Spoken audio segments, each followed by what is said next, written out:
이름이 좀 난삽하다 해서 좀 정리해봤습니다. 네, 저는 국민의힘 김해을 국회의원 예비후보 김상한입니다. 저는 전문가 정치 이제는 생활이다라는 슬로건 아래 큰 주자에 젊은 김해 똑똑한 변화라는 문장으로 출마에 시작하고자 합니다. 다 읽지는 않고요. 요약해서 말씀드리겠습니다. 저는 김해을 지역이 각 지역에 비해서 역동성이 있는 젊은 김해라고 표현했습니다. 개발 에너지가 많고 투자가 필요한 지역이라고 생각했고요. 그래서 이 지역에 관한 생활 관련 공약 3가지하고 제가 처음에는 적지 않았는데 제 정치적 입장을 조금 밝혀야 될 것 같아서 정치 공약을 3개를 준비했습니다. 일단 생활 관련 공약을 말씀드리겠습니다. 저는 김해 지역의 상급 종합병원 유치를 제 첫 번째 공약으로 내세웁니다. 이 서울 P5급 대학병원의 분원으로 유치하겠다는 게 제 공약입니다. 이 공약은 아마 다른 후보들은 어려운 공약일 거라고 생각합니다. 일반적으로 지역 필수 의료가 지금 현재 굉장히 문제가 되고 있습니다. 윤 대통령도 지역 완결형 의료라는 형태를 통해서 지역의 재정 지원을 통한 의료 인프라 구축을 생각하고 있습니다. 근데 저는 제가 보수로 택한 이유기도 한데요. 예산을 넣는 방식보다는 제도를 통해서 지역 의료를 살릴 수 있는 방안을 생각하고 있습니다. 가장 큰 키포인트는 첫 번째, 김해 지역은 관외, 그러니까 김해를 벗어나는 의료비 수요가 약 41%, 4,400억 정도 된다고 합니다. 이 관내 의료비 수출이라고 하는데 이것을 가능한 관내로 끌어들여야 됩니다. 이렇게 하기 위해서는 지역 내에 설치된 의료기관이 다른 지역에 비해서 경쟁력이 있어야만 그 수요가 안으로 들어오는데요. 지금 현재 지역 완결형 의료라고 하는 것은 서울로 가는 의료 수요를 받아들이는데 문제가 있습니다. 무슨 말씀이냐면 서울로 가고자 하는 환자들을 결국 못 가게 강제적으로 막을 수도 있습니다. 그게 일종의 지역 완결형이라는 문제인데 저는 그렇게 하면 안 된다고 생각하기 때문에 서울 P5급으로 들어가야 되고 그걸 통해서 관내 진료비가 관내로 들어오고 더 나아가서 외부에서 그 병원 쪽, 우리 병원 쪽으로 오는 의료 수요를 만들어내야 된다고 생각합니다. 이 공약을 내세우고 실천하는 방안은 그렇습니다. 첫 번째 제 배경입니다. 제가 국회의원에 나온다 그래서 따로 말씀 안 드렸는데 어제 저희 서울 아산병원 교수님들이 응원 메시지 많이 보내왔습니다. 그래서 제가 카톡에 제가 이번 공약으로 서울 아산병원 분원을 김해 유치하겠다고 이렇게 냈다 그러니까 많이 성원해 주시는데 제 백그라운드도 있고요. 그 다음에 이 서울에 있는 큰 B5급 병원하고 지방에 있는 상급종합병원을 분원을 낸다는 건 지금 현재로는 개별 형태의 운영입니다. 서울에 있는 병원하고 지역에 있는 병원이 각자 운영하기 때문에 결국 흑자와 적자가 분리됩니다. 그게 이제 그 병원 내에서 이제 초를 얘기하는데 저는 그걸 1대1로 패키지로 묶어야 된다고 생각합니다. 그래서 무슨 얘기냐면 김해 지역의 상급종합병원 분원을 내는 대형 병원은 그 허가의 조건으로 1대1 패키지를 해서 흑자와 적자를 합쳐줘야 되고 재정을 그리고 그 적자를 내는 지역병원의 의과대학 졸업생 수련이 또는 지역 의과대학에 배정되는 의대 정원을 이렇게 보충해주는 형태로 해가지고 그쪽에 보강을 해야 됩니다. 그래서 지역 의료의 어떤 포머티브한 적극적인 정책을 써야 되는데 그걸 통해서 이제 그 흑자가 나는 병원과 적자가 나는 병원을 합치면 운영할 것이다, 할 수 있을 것이다. 그런 지역을 내고요. 그래서 그 패키지 정책은 아마 아직 지금까지 제시된 바는 없지만 그걸 통해서 서울에 같은 환자들도 지방에서 또 원격의료를 통해서라든지 리퍼시스템, 전원 시스템을 통해서 지역에서 수술 후 관리를 받을 수 있는 다양한 정책을 내야 된다고 생각합니다. 그리고 제가 이걸 얘기하는 건 제가 이 국회에 가서 이걸 하게 되면 김해 지역이 아마 첫 번째 시범 사업이 될 가능성이 많습니다. 제가 보건복지 정책을 만들어서 제안하게 되면 그래서 아마 그 공약을 통해서 김해가 제일 처음으로 시혜를 받는 그런 지역이 되지 않을까라는 희망을 말씀드립니다. 두 번째는 인프라 투자를 위한 예산 확보입니다. 이거는 이제 모든 후보들이 다 얘기할 텐데요. 김해시 재정의 가장 큰 취약점은 현재 경전철로 인한 운영 적자 약 작년에 500억 정도의 지출로 알고 있습니다. 이 부분을 어떻게 하면 줄여줘야 되는데 아시다시피 이분은 이농철 의원이 이미 2020년에 또 도시철도법 일부 개정안이 된 적인데 실패한 것으로 알고 있습니다. 제가 당선된다면 당을 떠나서 이농철 의원과 제가 힘을 합쳐서 도시철도법 일부 개정을 다시 추진하겠습니다.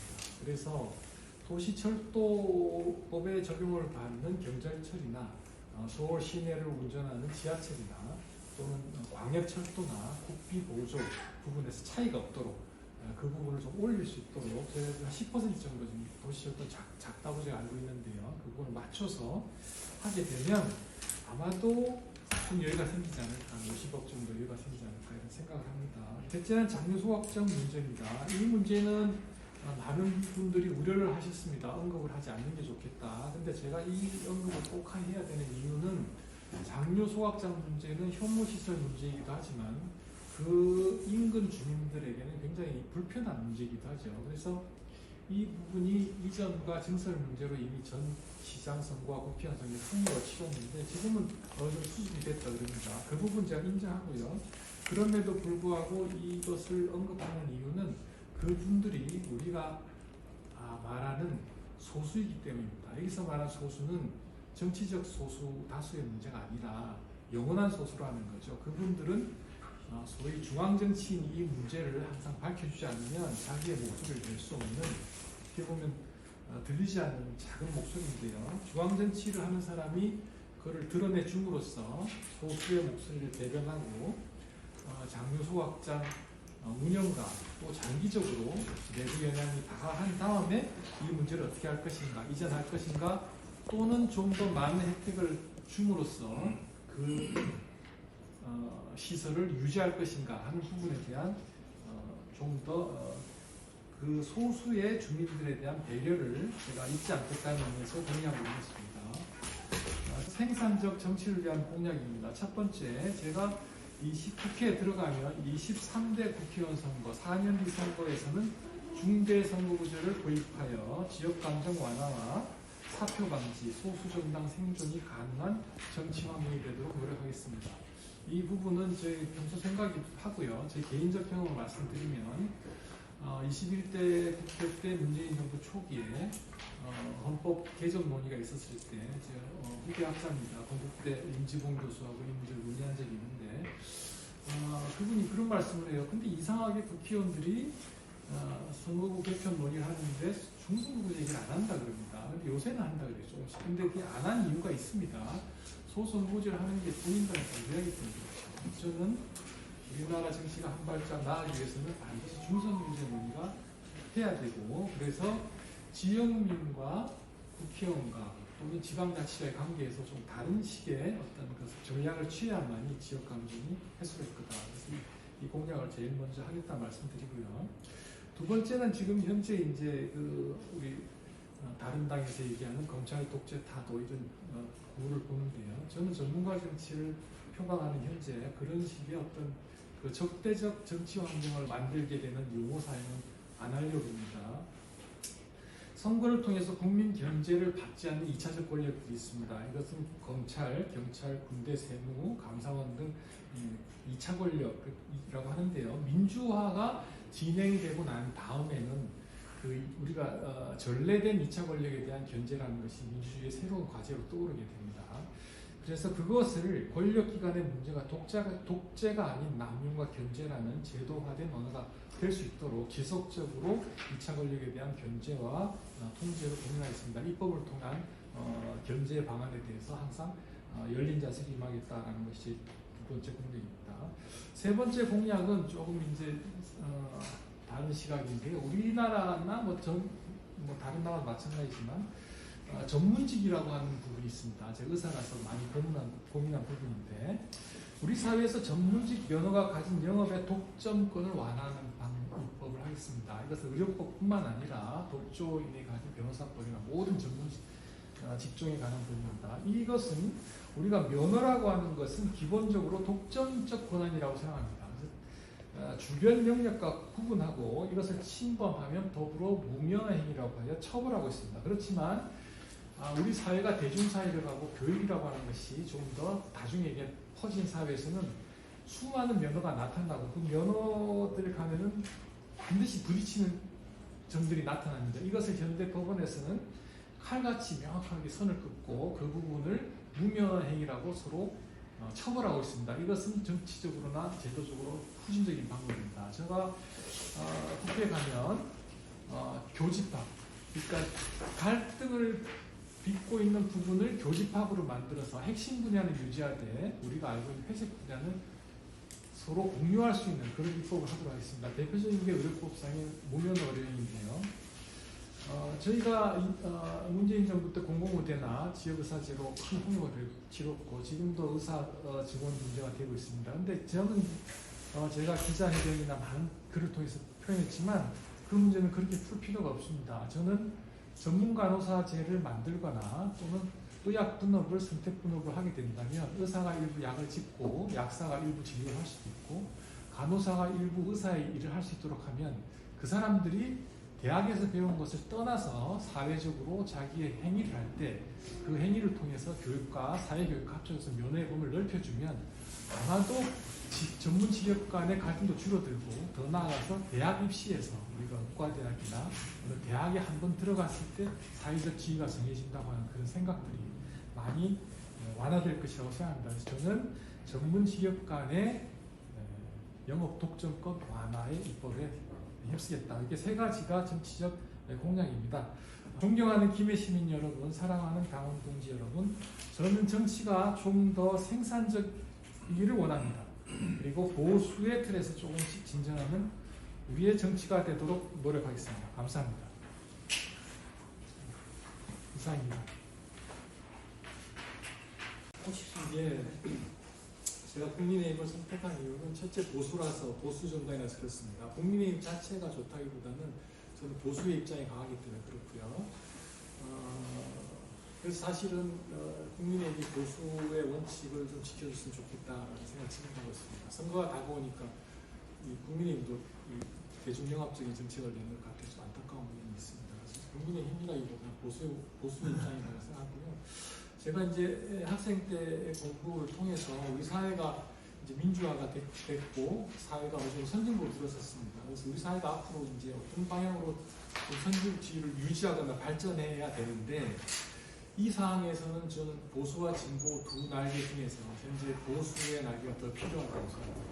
네, 그래서 보수를 택했고요. 저는 보수의 틀 속에서 진보의 정책을 받아들이겠다라고 했는데 보수의 틀이라고 하는 것은 기본적으로 개인의 자유를 존중하는 그런 제도를 얘기합니다. 제도의 어떤 그 규제를 좀 최소화하는 쪽으로 하고 개인의 자유를 확대하는 쪽으로 갑니다. 그렇지만 그렇다고 해서 소위 말하는 우리가 복지라든지 이런 부분을 안 하겠다는 건 아니고요.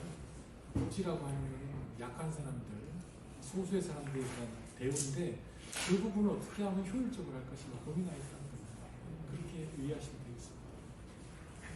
질문 하나 해도 돼요? 네, 저기 경남미디어 하는 기자인데요. 네. 여기 보니까 생활 관련 공약에 대해서 세 가지를 발표하셨는데 네. 요 세 가지에 대해서 문제를 해결하기 위해서 뭔가 노력을 하는 데에 대해서 하고 있으신가요?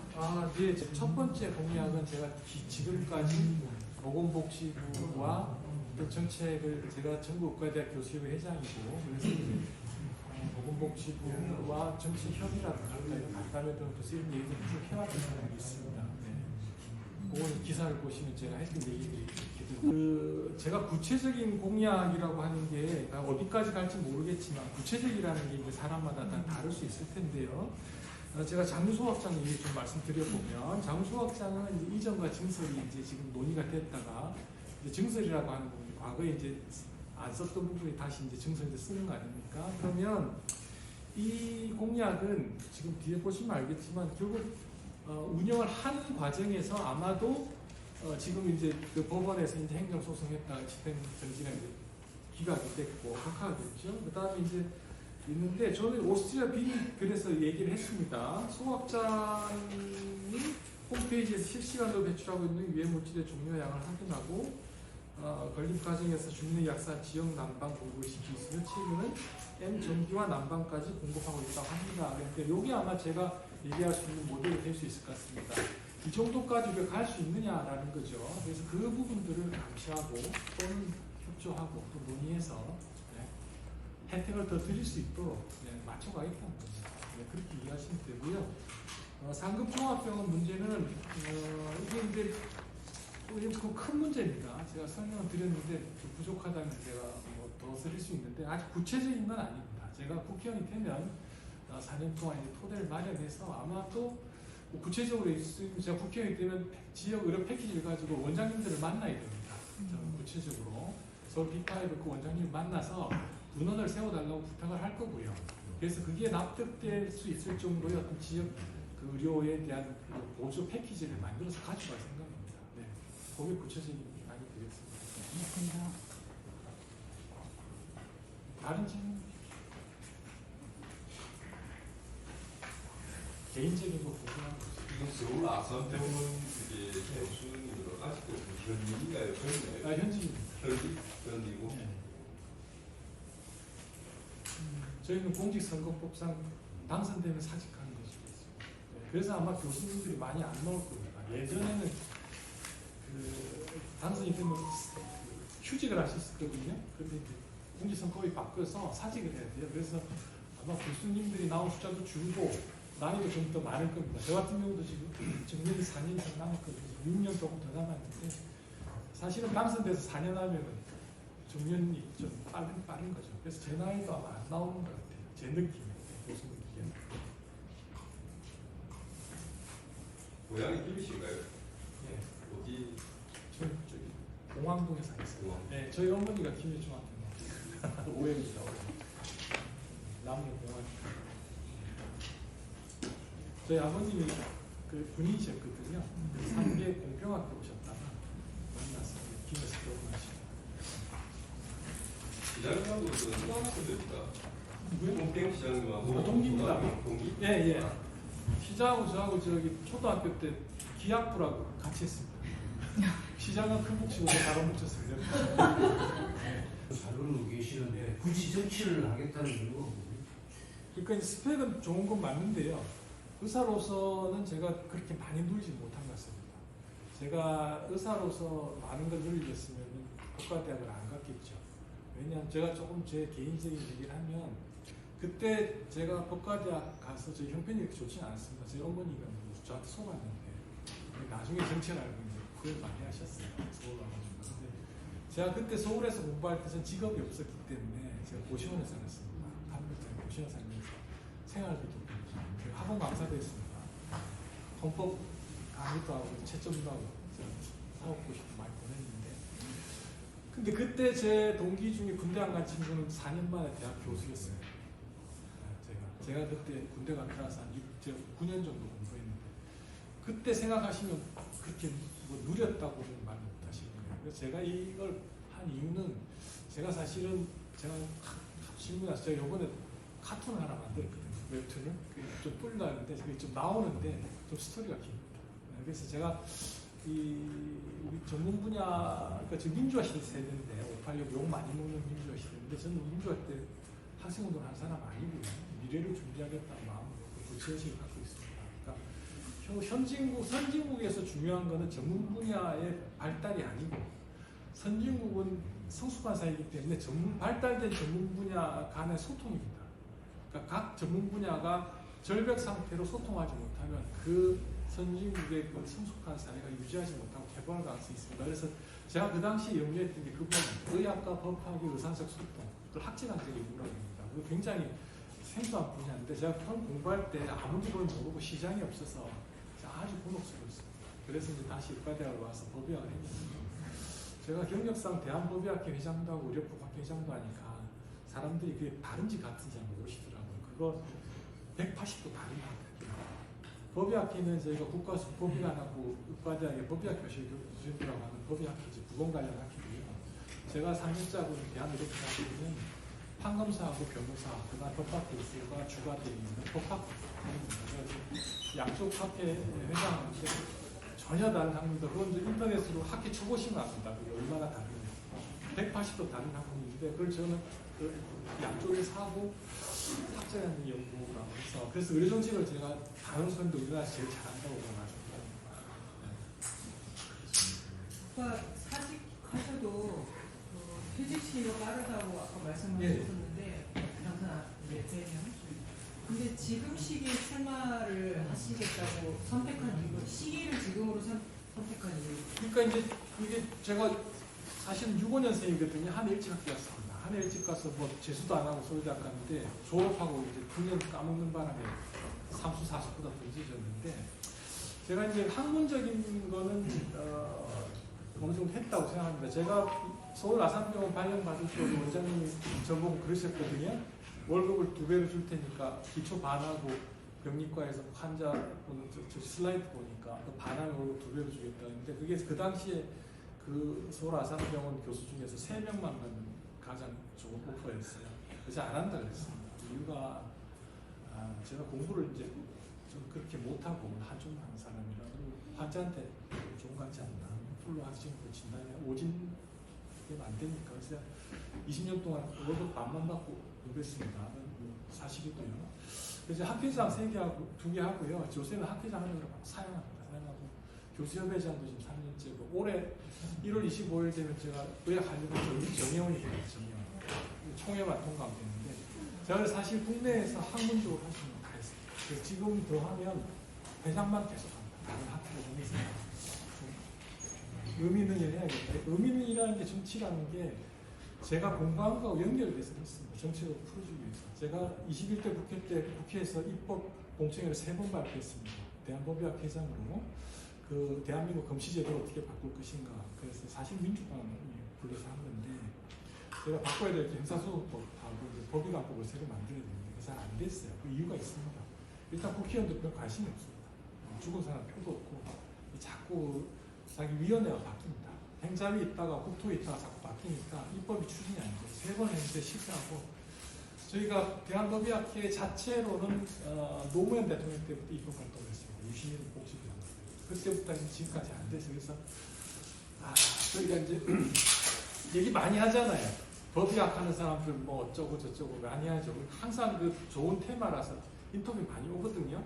근데 안 돼요. 그래서 이번에 사실은 학회장 하면서 회원들이 회장님 좀 나가셨으면 좋겠다. 우리가 직접 이거 해결 안 하면 안 될 것 같다. 그래서 사실 적진 않은데 우리나라 검시제도나 장사 문제 이런 거에 대한 입법도 제가 우선 할 생각입니다. 회장님이 나가주셨으면 합니다라고 떠밀어서 아니에요. 그건 이제 하나의 이제 계기도 있고 네. 정치를 제가 언제부터 공부한 게 네. 학제간접 연구라고 그러지 않습니까?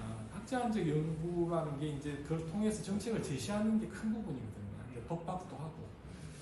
한 가지 예를 들어보면 이제 검시제도도 있고요. 저희가 대한의료법학회 이제 2021년에 저희 겨울에 대법원하고 이제 판사들 다 모여가지고 학회하거든요.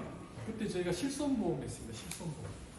실손보험을 할 때 보험회사가 부당이득 청구를 의료기관에 하는지 어떻게 해결할 것이냐 가지고 세미나를 했고 그 결론이 이제 그 보험회사의 의료기관에 대한 청구는 부당하다. 그래서 각하의견을 결론인데 그 이후로 아마 잘 모르시는 찾아보면 아실 텐데 보험회사들이 의료기관을 상대로 청구하는 게 없어졌습니다. 거의 다.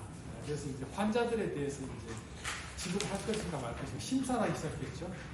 그래서 사실은 그게 법과 제도가 보수적인 입장에서 정리가 되는 거예요. 그런 작업들을 제가 지금까지 계속해왔습니다. 그래서 또 출마도 그런 작업 중에 하나입니다. 제가 할 수 있는 거 하고요. 4년이 될지 8년이 될지 그렇게 다 쏟고 나면 다른 분한테 양보하는 것도